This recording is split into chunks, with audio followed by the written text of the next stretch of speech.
একটি ইসলামী পরিভাষা ওকদাতুন শব্দ থেকে আকীদা শব্দটি এসেছে, যার অর্থ হচ্ছে গিরা, কোনো কিছু বেঁধে দেওয়া। এই রুমালের মধ্যে কিছু বেঁধে যদি একটা গিট দিয়ে দেই তাহলে এর ভিতরে কি আছে দেখা যায় না।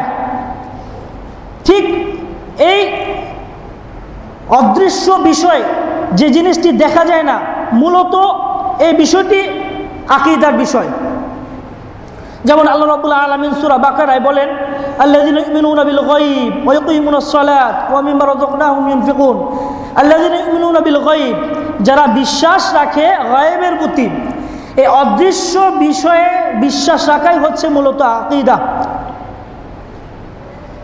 এই আকীদা শব্দটি সাহাবী রাদিয়াল্লাহু আনহুমের যুগে ঈমান নামে বা ঈমান শব্দেই সমাধিক সুপরিচিত ছিল। পরবর্তীতে ঈমানটাকে আকীদা বলে আখ্যা দেওয়া হয়। ঈমানটা মূলত কি?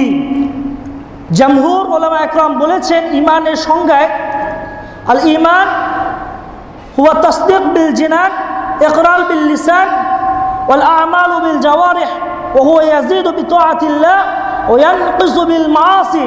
আল ঈমানু আসলুন ওয়াল আমালু ফারউন। ঈমানের সংজ্ঞায় বলেছেন, আল ঈমান সেটা হচ্ছে আত-তাসদীক বিল জিনান, অন্তরে বিশ্বাস করা, ইকরার বিল লিসান, মুখে স্বীকৃতি দেওয়া, ওয়াল আমালু বিল আরকান, এবং অঙ্গপ্রত্যঙ্গের মাধ্যমে সেটাকে বাস্তবায়ন করা। আল ঈমানু ইয়াজিদু বিতাআতিল্লাহ, ঈমানটা বৃদ্ধি হয় আল্লাহ রাব্বুল আলামিনের আনুগত্যের মাধ্যমে, আল্লাহ রাব্বুল আলামিনের বিধিবিধান পালনের মাধ্যমে। ওয়া ইয়ানকুসু বিল মাআসি, এবং ঈমান হ্রাস পায়, কমে যায় আল্লাহ রাব্বুল আলামিনের অবাধ্যতার মাধ্যমে। আল্লাহ যে বিষয় নিষেধ করেছেন সেই পাপাচারের মাধ্যমে ঈমান কমে যায়। আল ঈমানু আসলুন, ঈমানটাই হচ্ছে মূল, ওয়াল আমালু ফারউন, আর আমলটা হচ্ছে এর শাখা। তাহলে এখানে মৌলিক যে বিষয়টি আমরা জানতে পাই সেটা হচ্ছে যে ঈমান তিনটি বিষয়ের উপরে প্রতিষ্ঠিত, আর এই তিনটি বিষয় আরো দুইটি বিষয়ের উপরে দণ্ডায়মান। তিনটি বিষয় কি? যে ঈমানের যে 6টি মৌলিক বিষয় রয়েছে, যেমন হাদিসে জিবরিল, বিশাল হাদিস, রাসূল সাল্লাল্লাহু আলাইহি ওয়াসাল্লামকে জিবরিল আলাইহিস সালাম বললেন যা মাল ঈমান, ঈমানটা কি? রাসূল সাল্লাল্লাহু আলাইহি ওয়াসাল্লাম বললেন, আন তুমিনা বিল্লাহ ওয়াল মালায়েকা ওয়া কুতুবিহি ওয়া রুসুলিহি ওয়াল ইয়াউমিল আখির ওয়াল কদরি খায়রিহি ওয়া শাররিহি।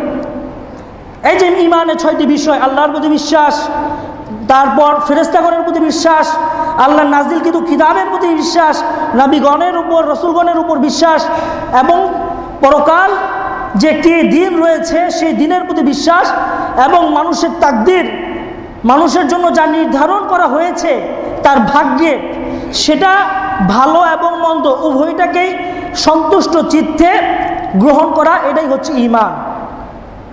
এই 6টি বিষয়কে 5টি বিষয়ের আলোকে গ্রহণ যারা যথাযথ করবে এবং সে অনুপাতে আমল করবে তারাই প্রকৃত মুমিন, তারাই প্রকৃত কি মুমিন। পক্ষান্তরে এই বিষয়ের ক্ষেত্রে তাদের আকীদাগত বিষয়ে চরমপন্থা গ্রহণ করবে অথবা শৈথিল্যতা গ্রহণ করবে, তারাই মুমিনের খাতা থেকে তাদের নাম চলে যাবে। কারণ ইসলাম সম্পর্কে আল্লাহ রাব্বুল আলামিন বলেছেন, এটা হচ্ছে এমন উম্মত, এটা হচ্ছে মধ্যমপন্থী একটা উম্মত। আল্লাহ রাব্বুল আলামিন পবিত্র কোরআনে আমাদেরকে মধ্যমপন্থী উম্মত হিসাবে ঘোষণা করে দিয়েছেন।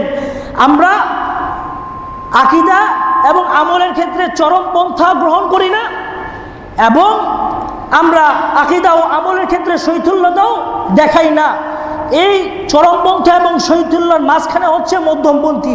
আমরা মধ্যমপন্থী মুসলিম, আমরা মধ্যমপন্থী আহলুল হাদিস, আমরা মধ্যমপন্থী সালাফি, এটাই আমাদের পরিচয়।